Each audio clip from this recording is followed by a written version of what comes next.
l'idéologie et le pragmatisme? Je crois. Moi, je suis contre tous les dogmatismes et pour tous les pragmatismes.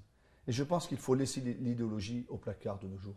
Il faut s'appuyer sur des convictions, que l'on soit de droite ou de gauche, des convictions républicaines, des convictions en fonction de notre idéologie historique, nos valeurs historiques. Mais le dogmatisme, ça suffit. Et moi, je combats tous les dogmatismes, d'où qu'ils viennent. Nous avons aujourd'hui besoin d'une société pragmatique, avec des élus, des décideurs qui sont pragmatiques. Est-ce qu'il y a d'autres domaines finalement où la gauche est un peu plus présente finalement dans sa gestion d'un conseil général que la droite? Est-ce qu'on peut parler plus de culture? Est-ce qu'on peut parler plus de social également? Est-ce que vous pensez vraiment qu'il y a un marqueur, il y a vraiment une différence fondamentale entre les deux gestions, entre les deux partis?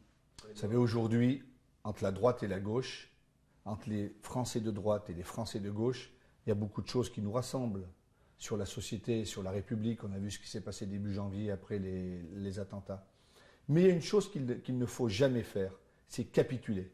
Dans l'histoire, quand les Français ont capitulé, on a vu ce que ça a donné.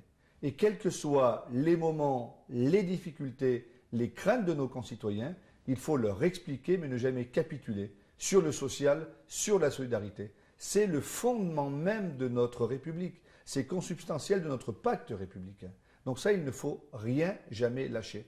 Sur les associations culturelles, les associations de défense de la nature, les associations sportives, il faut les aider.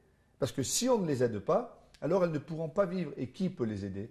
Les élus locaux, les élus départementaux. C'est absolument indispensable. Et surtout, on ne fait pas ça à la tête du client.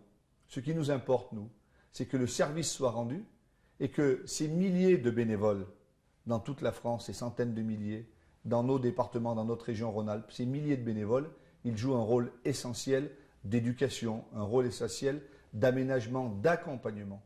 Et il faut toujours les soutenir. Moi, j'aime faire des hymnes au bénévolat, des hymnes aux associations. La culture, elle doit exister, quelle qu'elle soit, d'où qu'elle vienne. Même si on ne l'aime pas, il faut y aller.